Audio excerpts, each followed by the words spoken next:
Phoebe Buffay is the quirkiest friend, unafraid to walk or run to the beat of her own drum. And while some may have been surprised by her desire for a more traditional family in Friends' later seasons, if we really take a closer look at her character, it actually makes a lot of sense. I haven't exactly had a normal life, and I never really felt like I was missing out on anything, but it feels like now it's my turn to have some of the regular stuff. So here's our take on why Phoebe would make a great mom, and how her journey of discovering herself over the show's 10 seasons led her down this path. One of the first things we learn about Phoebe is that she had an incredibly difficult and traumatic childhood, though this is usually played for laughs. My mom had killed herself, and my dad had run off, and I was living in a gremlin with a guy named Cindy who talked to his hand. She never had a safe, secure family structure and had to take on the world alone from a very early age. In this process, she became both wise about the world and good at reading people. Two skills that actually make her very smart, but in a way that's often overlooked by her friends because of her kooky vibe. I know that you're acting mad because you think that'll make it easier to leave. But deep down, you're still really sad. Deep down. Phoebe's secret wiseness allows her to help her friends in ways that no one else could, because she can step back and see the bigger picture due to having more life experience, just like a great mom does. Yeah, I'm very wise, I know. And in this way, Phoebe is kind of the mom friend of the group, the one everyone goes to for advice, help, or a laugh, but whose emotional work is often overlooked. She's always there for the people that need her. She brings out the best in those around her. She isn't afraid to stand up for herself or her loved ones. And her weird ways actually make her a lot of fun. Phoebe isn't afraid of failure or of being made fun of, and won't let a little pushback stand in the way of getting what she wants. You know what the best part of it is? I get to do my plan laugh. And she, in turn, helps draw out the confidence in her friends in the same way a mom would lead her own children along the path to self-assurance. Phoebe knows how important it is to believe in yourself and be able to go after what you want, even if it might be a little scary at first. She's always ready to lend an ear to her friends and to give advice, even if it's not always the advice they might want to hear. It's complicated, okay? Yeah, that's true. You love her, you always have, you have a child together. There's no right answer. She's also very accepting and willing to see her friends as they are, instead of who she thinks they should be. This allows them to be themselves around her, and even opens them up to seeing new sides of themselves. And Phoebe doesn't just care about her tight-knit little group. She makes it a point to help improve the days or even lives of people all around her. I'm gonna be out there spreading joy to the people. I mean, last year I spread a little joy, but not really enough.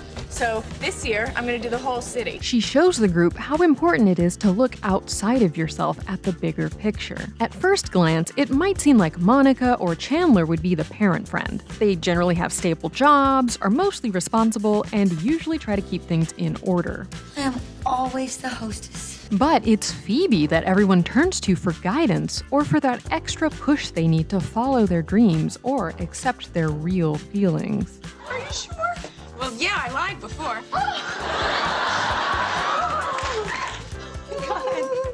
Now you know how you really feel about it. And while she might not initially seem all that responsible, she clearly is. In addition to surviving on the streets as a teenager, as an adult, she manages to afford rent in New York City through odd jobs while setting her own schedule so that she's able to hang out with her friends and enjoy her hobbies. She might not have some conventional high-powered job, but she's carved out a life that works for her through her tenacity. And we see in the alternate universe episodes how unhappy she would have been if she had gone after those more traditional markers of success. Phoebe's life path has allowed her to develop her resourcefulness, smarts, and sense of self in a way no one else in the group has. And it's all these different facets of herself coming together that allows her to be such a great friend, and that would also allow her to be a great mom.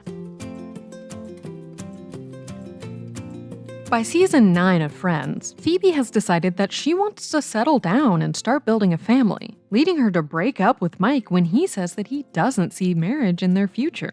It was okay to move in when I didn't know what was going to happen, but I can't move in knowing nothing is ever going to happen. Phoebe's attachment to a tradition like marriage might have seemed odd at first, especially given how quirky and unbound by tradition she had always seemed to be. But if we really look at Phoebe's story, one of her biggest goals was always building her found family and holding them close. And as someone who has never had a lot of consistency in her life, it's not that surprising that she might see something like marriage as an important step towards a feeling of normality and stability.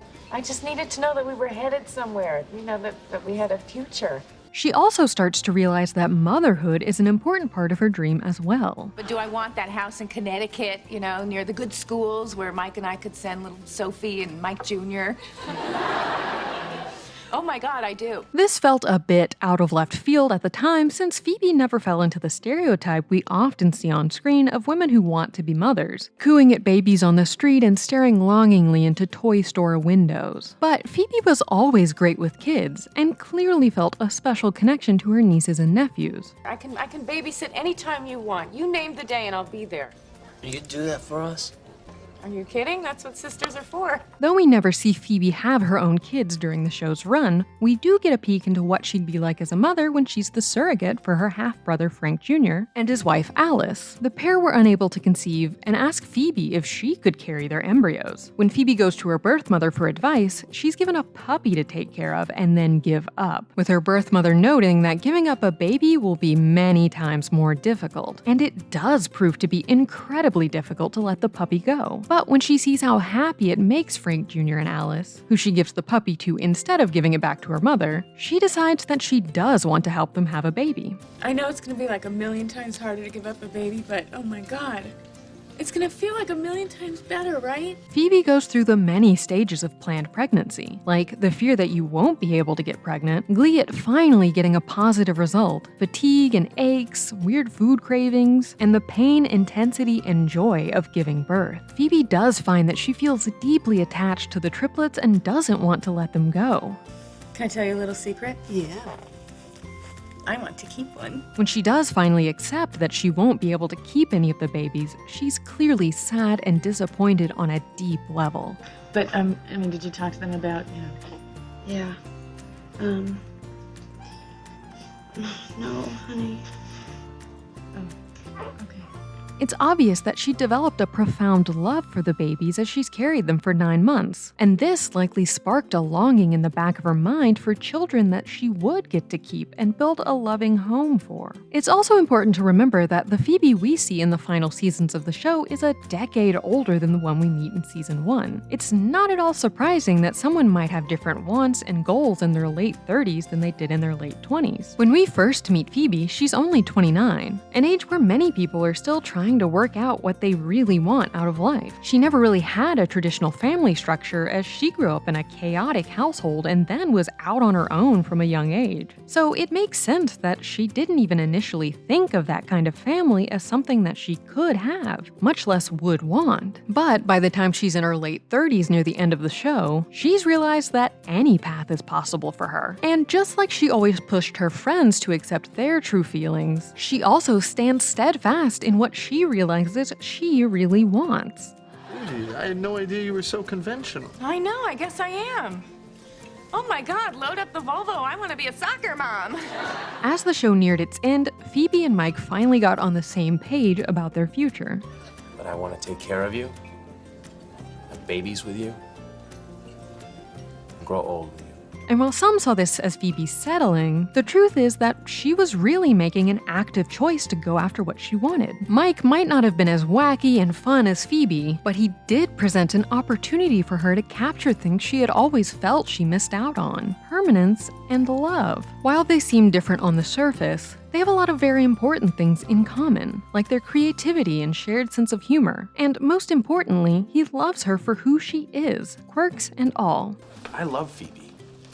She's the single most important thing in my life. I'd die before I let anything happen to her. And it's this mutual love and respect that makes Phoebe's turn towards wanting a more stereotypical lifestyle feel optimistic instead of off-putting or sad. She's not settling for less or giving up on her true self. She's just expanding the horizons of her weird, quirky world to include her husband and eventual kids. You're so wonderfully weird.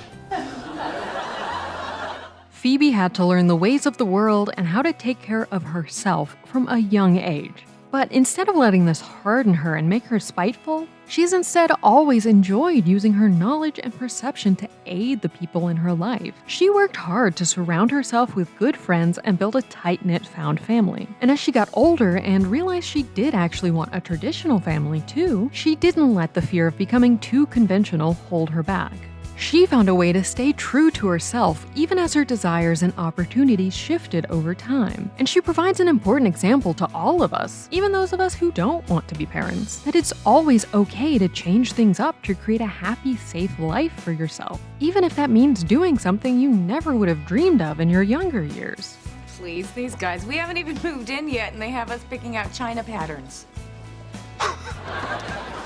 China patterns?